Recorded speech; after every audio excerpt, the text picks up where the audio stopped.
नमस्कार दोस्तों, स्वागत है आपका UK education universe YouTube channel पे।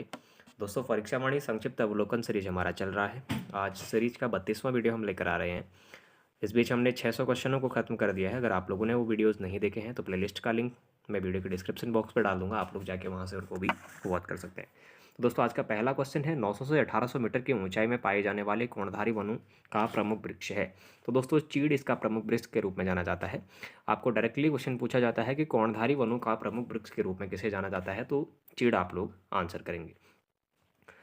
अगर उपोष्ण कटिबंधीय वनों की अगर बात करेगा तो फिर साल उसका प्रमुख वृक्ष होता है, जैसा कि हमने कल के वीडियो में उसको बताया हुआ है। अगर आप लोगों ने नहीं देखा है तो आप लोग उसको भी देख सकते हैं। राज्य में 1800 से 2700 मीटर की ऊंचाई में पाए जाते हैं। तो दोस्तों, 1800 से 2700 मीटर की जो हाइट है वहाँ पर हमारे पर्वतीय शीतोष्ण वन पाए जाते हैं। अगर सर्वाधिक वन किस हाइट में अगर पाए जाते हैं, क्वेश्चन अगर आप लोगों से पूछा जाता है, तो दोस्तों 1800 से लेकर 3000 मीटर तक की जो हाइट है वहाँ पर सर्वाधिक वनों की संख्या देखने को मिलती है। आप लोग इसको भी याद रखेंगे। अगला क्वेश्चन है, राज्य में टुंड्रा तुल्य वनस्पतियां पाई जाती हैं। तो दोस्तों, राज्य में जो टुंड्रा तुल्य वनस्पतियां हैं वो 3600 से 4800 मीटर के आसपास में देखने को मिलती हैं, जिनमें आपकी झाड़ियां से रिलेटेड जो चीज़ें हैं वो संबंधित रहती हैं।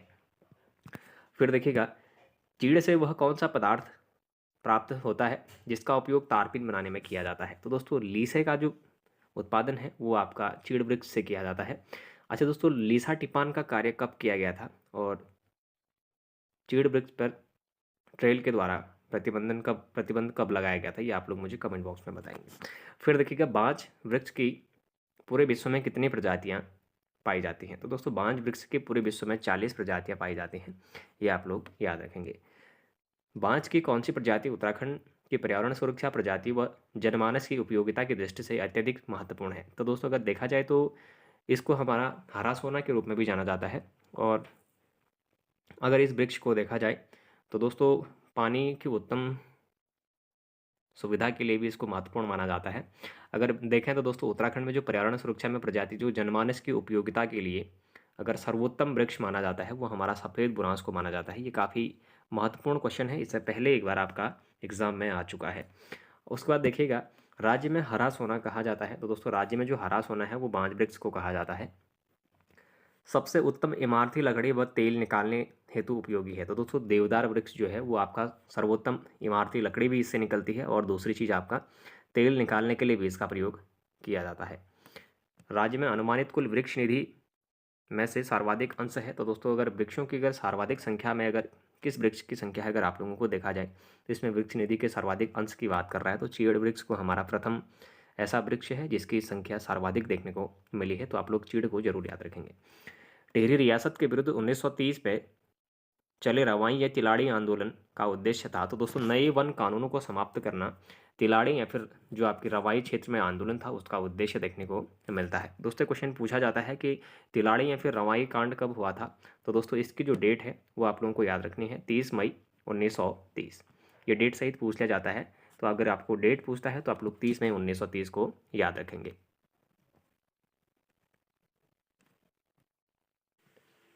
तिलाड़ी आंदोलन से संबंधित किस तिथि को आज भी शहीद दिवस के रूप में मनाया जाता है। तो दोस्तों, 30 मई 1930 को हमारा तिलाड़ी या फिर रवाई क्षेत्र में जो आंदोलन था वो देखने को मिलता है। तो 30 मई को अभी भी तिलाड़ी में कहें या फिर रवाई जो क्षेत्र है वहाँ पर शहीद दिवस के रूप में मनाया जाता है, आप लोग इसको याद रखेंगे। रेणी के वनों की अंधाधुंध कटाई के विरुद्ध गोपेश्वर में चिपको आंदोलन का सूत्रपात किया था। तो दोस्तों, जो आपका चिपको आंदोलन है इसका सूत्रपात करने वाली जो महिला थी वो आपकी गौरा देवी के रूप में जानी जाती है।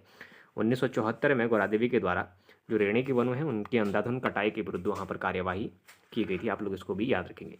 अगर दोस्तों, गौरा देवी किस जनपद की निवासी अगर आप लोगों से पूछा जाता है तो दोस्तों ये चमोली गढ़वाल जनपद की निवासी है। अगला क्वेश्चन, किस आंदोलन का प्रारंभ नारा वन नीति बदले सरकार, वन जागे वनवासी जागे, हिमपुत्रियों की यही ललकार थी। तो दोस्तों, ये चिपको आंदोलन का एक नारा देखने को मिला था हमें, जो कि 1974 में जब वन आंदोलन चले थे उस समय ये आंदोलन उस समय के लिए ये जो नारा है देखने को मिलता है, क्या है इस वन के उपकार, मिट्टी पानी और बयार, जिंदा रहने के आधार। 1977 में ये जो नारा है ये भी देखने को मिलता है, तो इसको भी आप लोग इसके साथ साथ में याद रखेंगे। किन पर्यावरणविदों के नेतृत्व में चिपको आंदोलन को विस्तार मिला। तो दोस्तों, सुंदरलाल बहुगुणा एवं चंडी प्रसाद भट्ट के नेतृत्व में जो पर्यावरण से संबंधित चिपको आंदोलन था हमारा उसको आंदोलन का एक विस्तार रूप देखने को मिला था। तो आप लोग सुंदरलाल बहुगुणा और चंडी प्रसाद भट्ट का नाम जरूर याद रखेंगे। हिमालय बचाओ देश बचाओ का नारा किसने दिया था? तो दोस्तों ये नारा आपका 1991 ईस्वी में दिया गया था और ये नारा आपका सुंदरलाल बहुगुणा जी के द्वारा दिया गया था कि हिमालय बचाओ देश बचाओ का जो नारा है, ये भी पर्यावरण से संबंधित हमारे व्यक्तित्व थे, तो इनका नाम महत्वपूर्ण रहता है। डोंगी पैंतुली वन आंदोलन किस वृक्ष की जंगलों को कटाई से विरुद्ध था? तो दोस्तों बांस के वृक्ष के जो कटाई के विरुद्ध हमारा चलाया गया आंदोलन था, ये डोंगी पैंतोली आंदोलन के नाम से जाना जाता है। 1980 के आसपास में इस आंदोलन को चलाया गया था और चमोली गांव से इस आंदोलन को चलाया जाता है, तो आप लोग इसको भी जरूर याद रखेंगे। पौड़ी के उफरैंखाल गांव में पानी की कमी दूर करने के लिए किसके नेतृत्व में पानी राखो आंदोलन चलाया गया था? तो दोस्तों पानी राखो आंदोलन सच्चिदानंद भारती के नेतृत्व में चलाया गया था। अच्छा, आप लोग मुझे बताएंगे पानी राखो आंदोलन हमारा कब का था? कमेंट बॉक्स में इसका आंसर जरूर दीजिएगा। सच्चिदानंद भारती ने किस संस्थान की स्थापना कर वनों की अंधाधुंध कटाई को रुकवाया था? तो दोस्तों दूधातोली लोक विकास संस्थान की स्थापना करने के बाद उनके द्वारा जो अंधाधुंध कटाई हमारी चल रही थी उसको उन्होंने रोका था, जिसकी स्थापना हमारी 1964 में उनके द्वारा की गई थी। यानी कि दूधातोली लोक विकास संस्थान की स्थापना कब करी गई थी? तो दोस्तों आप लोग आंसर करेंगे 1964। कहीं कहीं पर 1982 भी इसका आंसर देखने को मिलता है, तो आप लोग पहला जो रेफरेंस है वो 1964 को देंगे। वृक्षों की कटाई के विरुद्ध 1994 में टिहरी के भिलंगना क्षेत्र में कौन सा आंदोलन चला था? तो दोस्तों रक्षा सूत्र आंदोलन हमारा चलाया था। अच्छा, अगर बात करेंगे रक्षा सूत्र आंदोलन के सूत्रपात कौन थे, फिर सूत्रकर्ता हमारे कौन थे, तो आप लोग याद रखेंगे सुरेश भाई के द्वारा इस आंदोलन को चलाया गया था और इस आंदोलन को आपके टिहरी के भिलंगना क्षेत्र से चलाया गया था 1994 ईस्वी में। गढ़वाल क्षेत्र में 1996 में मैत्री आंदोलन का आया सूत्रपात किसने किया था? तो दोस्तों मैत्री आंदोलन का सूत्रपात करने वाले जो व्यक्ति हैं वो आपके ग्वालदम इंटर कॉलेज के जो प्रधानाचार्य थे हमारे कल्याण सिंह रावत जी, इनके द्वारा किया जाता है। मैत्री आंदोलन में दोस्तों इनके द्वारा बहुत से ऐसे कार्य किए गए थे। विवाहित लड़की के मायके वाले जब विवाहित लड़की या फिर कन्या को जब कन्यादान करते थे तो उस समय एक वृक्ष उनके द्वारा लगाया जाता था और उसकी जो रक्षा है वो आपके उसके मायके पक्ष के जो माता पिता हैं उनके द्वारा किया जाता था। तो मैत्री आंदोलन से भी काफ़ी इंपॉर्टेंट हमारी चीज़ें देखने को मिलती हैं, तो आप लोग मैत्री आंदोलन को भी जरूर पढ़िएगा। अगर हम जब डिटेल में जाएंगे तो डिटेल में आप लोगों को कल्याण सिंह रावत जी के बारे में विस्तारपूर्ण बता पाएंगे। मिश्रित वन खेती मॉडल किसके द्वारा तैयार किया गया? तो दोस्तों मिश्रित वन खेती का जो मॉडल है ये जगत सिंह चौधरी जी के द्वारा तैयार किया गया था। जगत सिंह चौधरी जी को दोस्तों जंगली के रूप में भी हमारा जाना जाता है, तो काफ़ी प्रसिद्ध व्यक्ति हैं हमारे ये। इनको वृक्ष मित्र पुरस्कार कब दिया गया? तो दोस्तों 1986 ईस्वी में इनको वृक्ष मित्र पुरस्कार भी दिया गया था, तो आप लोग इसको भी जरूर याद रखेंगे। वृक्ष मानव किसे कहा जाता है? तो दोस्तों विश्वेश्वर दत्त सकलानी को हमारा वृक्ष मानव के रूप में जाना जाता है। झपटो छीनो आंदोलन के प्रणेता थे? तो दोस्तों झपटो छीनो आंदोलन आपका कब का था? पहले तो आप लोग मुझे ये कमेंट बॉक्स में जरूर बताएंगे। और इसके जो दोस्तों प्रणेता है वो आपके गोविंद सिंह रावत जी के रूप में जाने जाते हैं।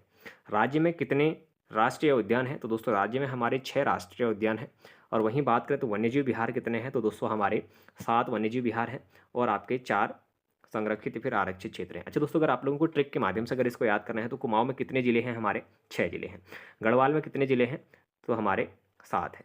अच्छा दोस्तों, राष्ट्रीय उद्यान बड़ा होता है या फिर हमारा वन्यजीव विहार बड़ा होता है?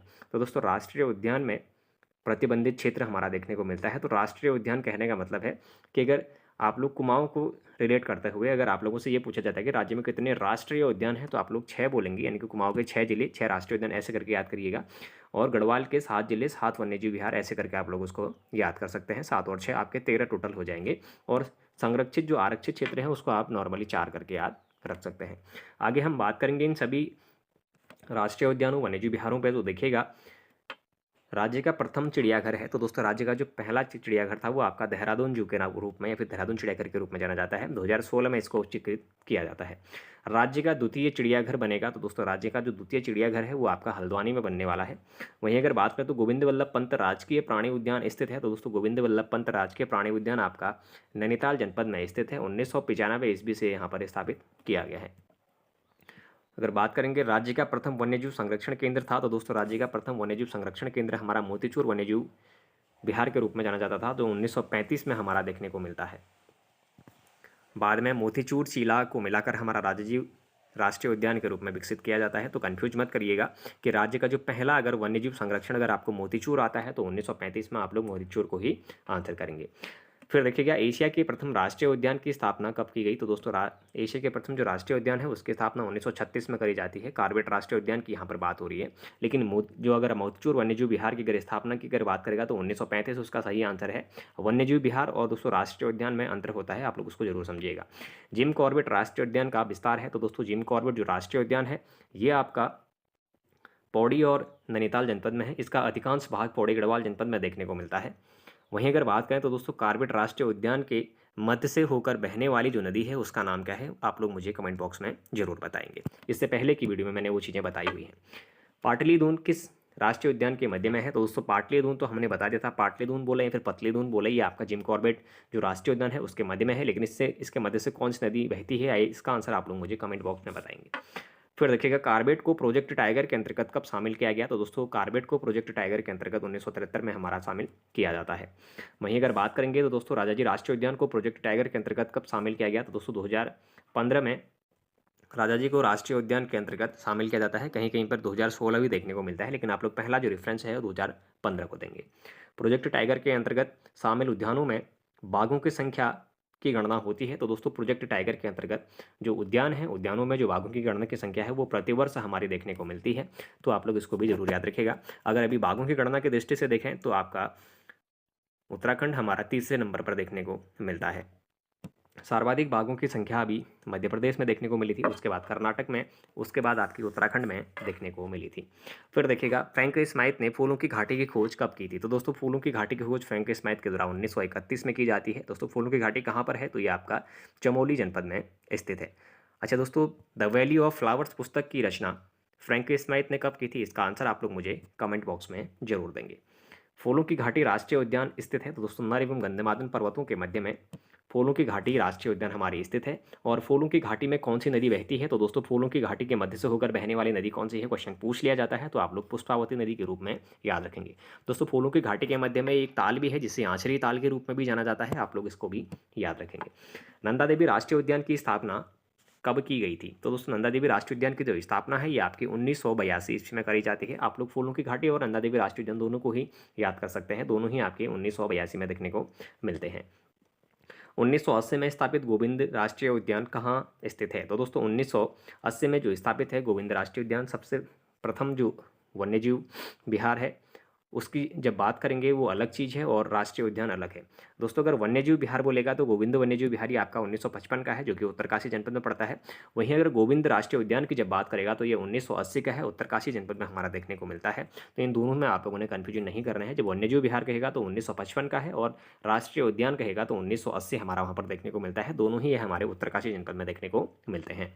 1983 में स्थापित राजाजी राष्ट्रीय उद्यान का विस्तार है। तो दोस्तों राजाजी राष्ट्रीय उद्यान जो है वो पौड़ी गढ़वाल में है, देहरादून में है और हरिद्वार जनपदों में फैला हुआ है। तो कितने जनपदों में इसका विस्तार है पूछा जाता है तो 3 जनपदों में आप लोग आंसर करेंगे।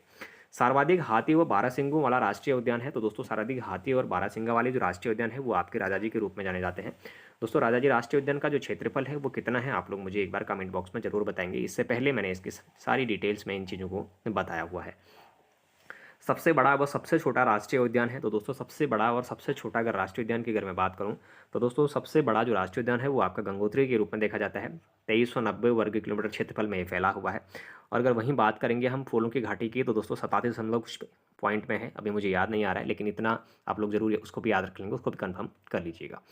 अगर बात करें सबसे पुराना और नया वन्यजीव विहार है तो दोस्तों गोविंद वन्यजीव जो विहार है ये आपका सबसे पुराना है, यानी कि 1955 का है। और नंदौर की अगर हम बात करें तो दोस्तों ये 2012 का देखने को मिलता है, इसको भी जरूर याद रखिएगा। बात करेंगे सर्वाधिक कस्तूरी मृग वाला वन्यजीव विहार है। तो दोस्तों सर्वाधिक कस्तूरी मृग वाला जो वन्यजीव विहार है वो अस्कोट वन्यजीव विहार के रूप में जाना जाता है, जो कि पिथौरागढ़ जनपद में स्थित है। दोस्तों 1986 में इसकी स्थापना होती है और अभी के समय में लगभग 67 जो कस्तूरी मृग हैं उनकी संख्या इस अस्कोट वन्यजीव विहार के अंतर्गत देखने को मिलती है। अच्छा दोस्तों बात करेंगे अस्कोट वन्यजीव विहार कितने वर्ग किलोमीटर क्षेत्र में फैला है? तो दोस्तों 600 वर्ग किलोमीटर क्षेत्रफल में हमारा फैला है। क्वेश्चन पूछा जाता है तो आप लोग इसको भी जरूर याद रखेंगे। जितने भी हमारे राष्ट्रीय उद्यान है या फिर वन्यजीव विहार हैं उनके क्षेत्रफल को आप लोग जरूर याद रखिएगा। राज्य का सबसे बड़ा वन्यजीव विहार है। तो दोस्तों राज्य का सबसे बड़ा वन्यजीव विहार जो है वो केदारनाथ वन्यजीव विहार है। अगर देखें तो दोस्तों कहीं कहीं पर इसकी 967 तो कहीं कहीं पर इसका 957 वर्ग किलोमीटर क्षेत्रफल में फैले होने की स्थिति देखने को मिलती है। अगर बात करेंगे सबसे छोटा वन्यजीव विहार कौन सा है, तो दोस्तों मसूरी वन्यजीव विहार है, 10.81 के आसपास में देखने को मिलता है। वहीं अगर बात करेंगे राज्य में कितने संरक्षण आरक्षित हैं, तो दोस्तों 4 हमारे आरक्षित हैं। अगर उसमें देखें तो देश का पहला जो आपका कंजर्वेशन रिजर्व है, वो अगर उसको बात करें तो आसन वेटलैंड कंजर्वेशन रिजर्व है। दोस्तों इसकी स्थापना 2005 में देहरादून में की जाती है। वैसे अगर देखा जाए तो दोस्तों आसन वेटलैंड की जो स्थापना है वो 1965 में की जाती है, लेकिन देहरादून में कब से है, तो अगर आप लोग पूछा जाता है तो 2005 से आप लोग इसको आंसर करेंगे। अगर बात करें तो बारहसिंगों का बसेरा है, तो दोस्तों झिलमिल कंजर्वेशन रिजर्व में है। झिलमिल कंजर्वेशन रिजर्व आपका हरिद्वार में है। इसकी स्थापना भी 2005 में की जाती है, आप लोग इसको भी जरूर याद रखेंगे। नैनीताल में Naina Devi bird conservation reserve की स्थापना कब किया गया, तो दोस्तों 2015 में बर्ड कंजर्वेशन रिजर्व की स्थापना की गई थी, जो आपका पावलगढ़ के रूप में भी जाना जाता है, जो कि नैनीताल जनपद के अंतर्गत हमारा देखने को मिलता है। अगर आप लोगों से पावलगढ़ कंजर्वेशन रिजर्व की स्थापना कब की गई अगर क्वेश्चन घुमा के पूछा जाता है तो आप लोग 2015 ही उसका आंसर करेंगे। या फिर आप लोगों से Naina Devi Himalayan bird conservation reserve की स्थापना कब की अगर पूछा जाता है, फिर भी आप लोग 2015 ही उसका आंसर करेंगे। तो दोस्तों आज का सेशन 50 क्वेश्चनों का यहीं पर खत्म होता है। फिर मिलेंगे नेक्स्ट एपिसोड में 50 क्वेश्चनों के साथ, और बहुत जल्द हम लोग वन लाइनर को खत्म करने के बाद अन्य सीरीजों को शुरू करेंगे। मैं प्रयास कर रहा हूँ इस बीच कि आप लोगों को निरंतर से प्रैक्टिस सेट करा पाऊँ। मेरे पास 2012 से लेके 2023 तक के सभी पेपरों के आंसर शीट और पेपर उपलब्ध हैं। बहुत जल्द मैं आप लोगों को पेपर कराने वाला हूँ, जो कि आपके यूके पीएससी के पेपर रह सकते हैं, जो कि आपके लेक्चरर वाले जो अभ्यर्थी हैं उनके लिए भी महत्वपूर्ण रहने वाले हैं, दरोगा वाले अभ्यर्थियों के लिए महत्वपूर्ण रहने वाले हैं, और साथ ही साथ जो उत्तराखंड में यूके ट्रिपल एस और यूके पीएससी दोनों के एग्जामों की जो तैयारी करने, वनडे एग्जामों की जो तैयारी करने वाले अभ्यर्थी हैं उनके लिए काफ़ी महत्वपूर्ण सीरीज देखने को मिल सकता है। तो बहुत जल्द हम उसको भी शुरू करेंगे। साथ ही अगर आप लोगों को ये वीडियो अच्छी लग रही हो तो आप लोग चैनल को जरूर सब्सक्राइब करें, अपने दोस्तों के साथ चैनल को जरूर शेयर करें, बाकी लाइक करें, कमेंट करें और बने रहिएगा UK education universe YouTube channel के साथ। धन्यवाद।